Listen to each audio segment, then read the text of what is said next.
Is your debt causing you sleepless nights? Knock your debt out with Debt KO. And your debt won't be the only thing keeping you up at night.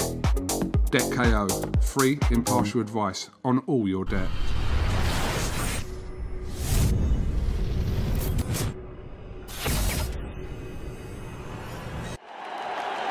This is something that comes along every now and then in generation, and it's special.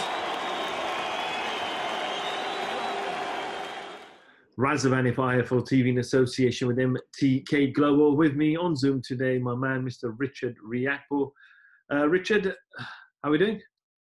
I'm very good, very good. Just finished watching some of the boxing. Very good fights, competitive fights last night, and in the early hours, let's just say. But yeah, good. Before we talk anything about boxing, obviously some sad news came out yesterday. UK government announced we are now in tier 4. It's basically a lockdown in London and the southeast. Has that kind of affected you now? Because obviously I know you train in Leicester.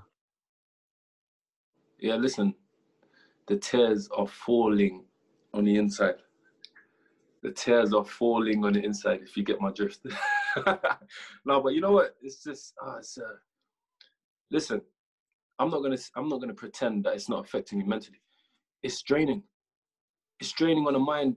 Everybody was promised a Christmas, and here we are. No more Christmas. It's coming like Boris is the Grinch. What's going on?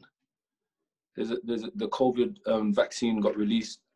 What's going on? Why isn't it being put out there on that level, if you know what I mean? I'm not hearing anything else. All I'm hearing about is the infection rates coming up, this new strand. It's getting frustrating now. Now, come on. Like, let's be serious. Like, something needs to give. I'm trying my best not to focus on it, seriously. Sometimes I'm not listening to the news. That's the truth. I'm not putting it on because it's depressing. There's nothing good. No, you're right. I was actually reading about it this morning, and where they mentioned yesterday that it might just be for 2 weeks, it actually might be for a lot longer or until vaccines are out. But hey, let's just hope we can move on with our lives quite soon, because it is, as you said, it's mentally affecting a lot of people, and certainly sorry for a lot of people who have lost jobs, who now can't find jobs because businesses are just crumbling left, right, and centre. Sad. It's a sad time for a lot of people at the minute. And, just to top it off, having your Christmas taken away from you, a lot of people were very happy and excited to see their family members this Christmas, to catch up. Hopefully that could have taken a little bit of stress off, catch up with the family, have a drink, just to kind of take their mind off things. But, man, normal Christmas cancelled. Everybody's trying to fly out the last minute. I'm seeing everybody on social media, booking last minute flights just to get out before midnight. But, good luck to them. They're people that are abroad right now. They're in a good position right now, because I wish I was there. I could have had a few days, a few days on the weekend, and then come back on Monday and just start training again. But it is what it is. Hopefully there's some good news to follow in the new year, early in the new year. And all we can do is just hope. That's the truth. All them people suffering out there, my condolences to you. Because a lot of people taking it, they've taken some losses. Trust me, some serious losses, and some will speak about it, some wouldn't. But I see better days coming in the future. So keep your head up, everybody. Richard, we obviously got to talk about yesterday's masterclass performance by Saul Canelo Alvarez. A lot of people said this could be his toughest test, with Callum Smith, with his height, with his reach, with his jab, with his punching power, and naturally the bigger guy. And we all know Callum is a big super middleweight, but Canelo made it just look so easy. Yeah, it was one of those fights where it started off a little cagey in the first round. Canelo was just trying to, gauge where this guy is, what type of weapons he has. And it got to a point where, Canelo had no respect. He was just coming forward throughout the whole fight. And he didn't have to change anything. He didn't change anything. He just kept on doing that throughout the rounds and getting more and more confidence. And as Smith started to weaken and fatigue a little bit more. He was coming in more and more and throwing and landing those heavy pot shots. And it was, you know, it kind of, what was interesting, he was throwing this, he was feinting before he threw this big overhand right, but he wasn't necessarily just targeting the head or the body. He was literally targeting his arms. I don't know if everybody saw that. He was literally landed from early in the fight, he was landing them big overhand rights to his bicep. I don't know if you noticed that. And you saw it take a toll. In the 10th and the 9th, he started to swell. And apparently he suffered an injury. They're talking about a detached bicep. So that was really strategic. They probably heard probably studied that he had a good jab, and they wanted to take that away from early. So they start to whack that arm, you know, specifically. It just shows the level that he's on, the level that him and his team are on. They come with a really strategic plan, and there's a lot of things going on which a lot of, you know, casual fans wouldn't have noticed straight away. I feel Callum Smith, it was really difficult, him having short notice. I'm not trying to make, you know, tons of excuses, but apparently he's had 4 weeks to prepare for a fight of that magnitude. As a fighter myself, you know, there is times when doubt can creep in your mind. That's the truth. That's what happens. So you have to make sure that you're prepared, and you've made sure that you've left no stone unturned, you know, in training. But you know, when you've been given, you know, less time to prepare for a fight, of course it's going to affect you mentally, and you can't hide it. That's why they call it the circle of truth, even though it's not a circle. But you know, you can just see it in body language. You can see when you move around, you're not looking like you're really going for it, if you know what I mean. And subconsciously, there's a lot of other things that will affect him, especially the power, especially him having such an amazing performance against a fighter like in Kovalev, you know, somebody that's actually known to be a devastating puncher and a boxer, and take him out in that fashion. Of course, you're going to be wary of what he has to bring. And once you start to think about your opponent, that's when it all goes pear-shaped. And that's when you stop to kind of work on your strategy, work on what you're supposed to be doing in this fight, and focus on what they're bringing on and what to evade. And once you start to have that, once that thought slips in your mind, the fight goes pear-shaped from there. It's like you turn into like a fighter that's just trying to compete, but not really going for it, if you know what I mean. Not really going for the win. You know, it's difficult, you know, and to be honest, everything is easier said than done. You know, you're going against somebody in a fight in Canelo. Canelo is a serious fighter. No matter what has happened through history, you can see that he's on another level in that fight. And it's interesting to see what he's going to go and do next, because to be honest, I don't really see anybody giving him any trouble. You know, he's got great punch resistance, great combination, great defense. He's got everything, seriously. I'm going to say, yeah, who is next for Canelo? Obviously, Kayla Plant came out yesterday. Billy Joe Saunders came out yesterday. The Golovkin fight's there as well. Canelo's very vocal that 168 is his division, but, you know, he went to 175, beat Kovalev. You know, can he fight Berteviev? You know, Bivol, are these the next level of fighters? Is there anyone that do you think that can cause them problems? You know what, Billy Joe Saunders is a name. You know, I think he's got great movement. We saw when Canelo boxed Lara Arislandi, and he was moving and shooting and boxing, just keeping it nice and working off the back foot. And he was causing Canelo a lot of problems. I think a lot of people actually believe that Canelo lost that fight, but he got the decision, obviously being in his hometown, and he's the favorite. But who else do I know off the top of my head that could do something like that? Probably can pull off something like that. I'll just say, to be honest, it's Billy Joe Saunders. He moves a lot. A lot of people say, no, he doesn't have the power or so and so, but he can move and he can box. He's very talented. Everybody knows that. If he was to take it seriously and have a serious camp and stop messing around, I reckon he could cause some issues. That's the truth. Apart from that, 168, can't think of anybody off the top of my head. But at 175, you know, if we start to mention people like Berta Bivol, you know, I would, if I was a betting man and I had my last bit of money, I'll definitely bet on Berta Biev to get a stoppage, you know. But that would be a good fight, because look at him, he looks powerful, he looks strong. He actually looks very strong at that weight. He was walking down Kovalev. Like, come on.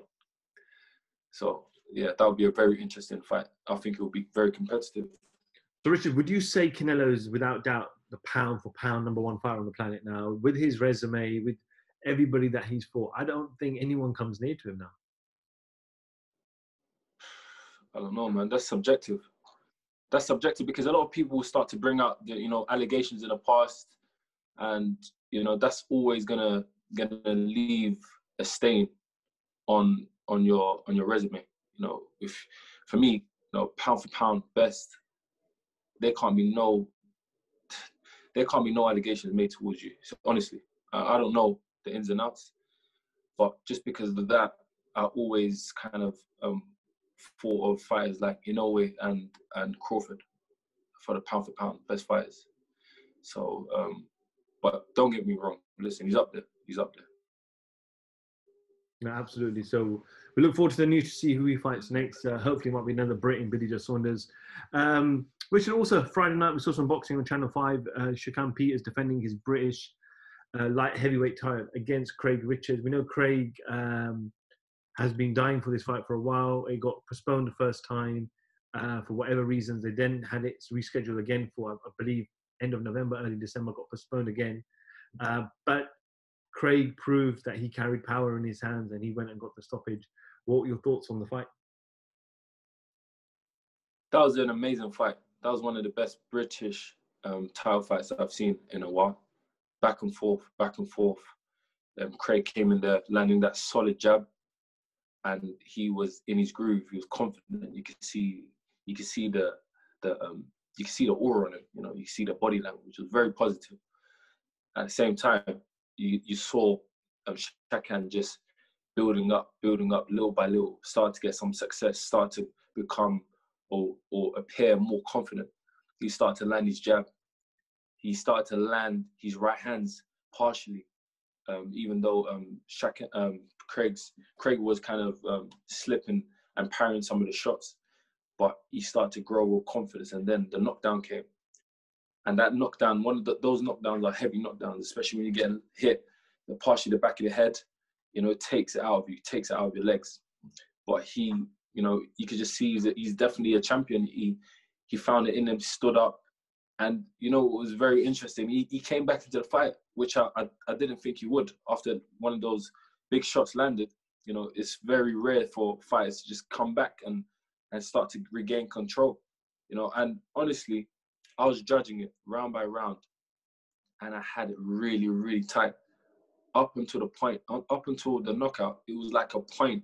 There was a point difference. I had a point in favor of Craig Richards. I don't know, Craig was kind of switching off just a little bit, you know, just a little bit. And Shakan was growing in confidence. He was landing the jab, was landing the right a bit more frequently. And at the same time, Craig was carrying back. I phoned him earlier in the day. You know, I'm really close to Craig, and he sounded like he was preparing to go out on a Saturday night. You know, just nice and calm and collected. He's like, yeah, I need to bring that title back. Like, he sounded mad confident. So I wasn't really surprised when he got the victory. And in that fashion, man, that's what people want to see. That's what people want to see. And, you know, commiserations to Shakan. Shakan is somebody that, you know, I follow on Instagram. I follow on the social media. Followed his career. I haven't met him personally, but he seems like such a nice guy. You know what I mean? He's got a nice family. And it's always tough when you have two people that you're fond of and they're coming together and they clash. You kind of have to say, step out and say, listen, let the better man win. And it comes like that, you know, a lot of the time, to be honest, you know, in this game, which is, it's a bit difficult to watch a fight. But at the same time, I know Craig, you know, personally grew up, so obviously I wanted him to win. But at the same time, I didn't want Shakan to lose, you know, so it was a weird one. But I think, hats off to Shakan. He showed real champion spirit, and there was nothing he could have done with the second shot. Once it landed that left hook, it was game over. You can see he was out. But amazing fight, and I think it was about time that Craig Richards won that British title. You saw him when I don't think he even gets a lot of praise for him taking the fight against Boglioni with 5 days' notice. That was his first 12 rounder as well. If everybody looks back and recalls, that takes some serious balls. And yeah, respect to him till now. Listen, he's got a plate, and he's at the table. Now he can call out some big fights now. Nobody's gonna say no. I saw Lyndon Arthur put out a tweet the other day, and he was like, "Listen, I like that. I like the British title belt." So it's getting really interesting for the light heavyweight division, and then you got Boatsy and Callum Johnson, big punches. But I think Craig Richards is definitely competing with everybody. Yeah.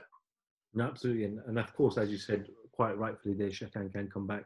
A defeat doesn't define you, and in defeat you learn, and hopefully we'll see him back in the ring quite soon. Richard, I'll end on this. Obviously, it's been a lot of noise over the last couple of weeks where we're getting a lot of these YouTubers that want to come into boxing and want to participate in the sport of boxing. Eddie Hearn kind of made a valid point, and he said, if we don't start making these big fights in boxing, where, for example, the Crawfords against the Spencers, the Joshuas and the Furies, then casual fans and other fans will turn to these other celebrities, influencers, YouTubers holding these big events because they have huge followings. Now, Jake Paul obviously had that exhibition fight on the Mike Tyson, Roy Jones undercard where he fought the basketball player who he knocked out cold. He's now calling out Conor McGregor, offering him 50 million. Not sure how true that is.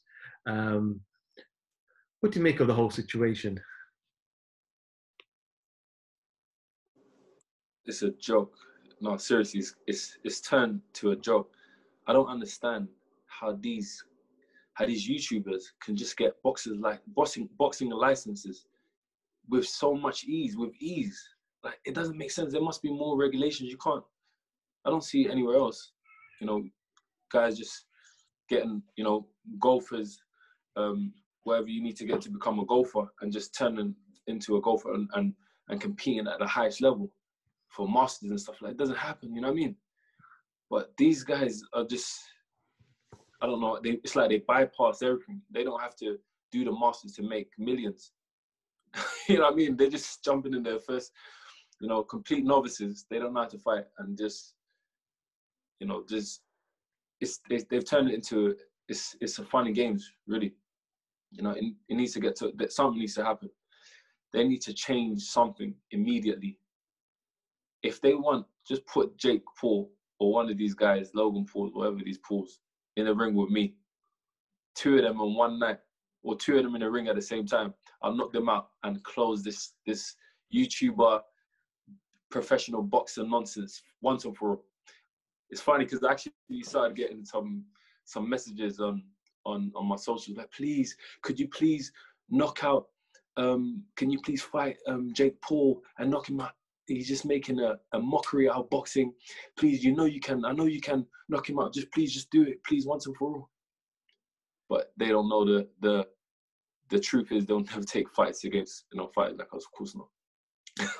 But no, listen. At the end of the day, there's a lot of money that they're making, and money talks. And someone like Floyd Mayweather, a lot of people are not happy that he's taking a fight. Who am I to say that someone offered me 150 M's to fight one YouTuber that's never had any boxing experience? What am I going to do? Say no? Come on, let's be realistic. Of course, I want to take the fight in 2 seconds, but it's one of them ones. It's like a double-edged sword. There's one side where you could be jeopardizing your everything that you've achieved in boxing, going against somebody of that magnitude, YouTubers. It's crazy. And then there's the money. Now a lot of these a lot of these ex-pro boxers are coming in. I heard about, is it Glenn McCrory? He's offering out Holyfield. I heard they were going to do a bare knuckle fight. It's crazy. You know, everybody's on it. And the funniest one of all, I was on Instagram, and I heard, do you remember McNeely? McNeely that fought Mike Tyson, and he went out, got his face, but he got smoked. Yeah, so he literally made a video calling out Mike Tyson after that fight. This turned to a joke. Then you got the YouTubers as well getting in. Then you got Snoop Dogg doing commentary. Listen, I have to say though, Snoop Dogg's commentary is the funniest piece of commentary I've ever heard in sporting history. Honestly, it's the funniest ever.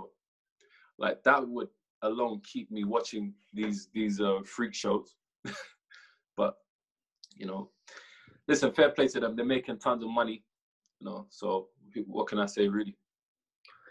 Absolutely. All right, Richard, thank you so much for giving me a little bit of time today. Wish you nothing but continued health and safety during this Tier 4 system. I know you live in London as well. Enjoy the holiday season, I guess, and we'll hopefully catch up with you. What holidays? There's no holidays, man. And I'm sure we'll definitely catch up with you, hopefully in a positive 2021. All right. Richard Riakporhe, IFL TV. All right, man. Thanks for having everybody at home. Merry Christmas and Happy New Year.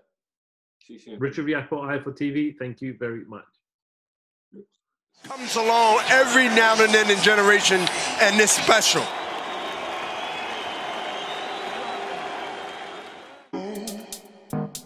Is your debt causing you sleepless nights? Knock your debt out with Debt KO. And your debt won't be the only thing keeping you up at night. Debt KO, free, impartial advice on all your debt.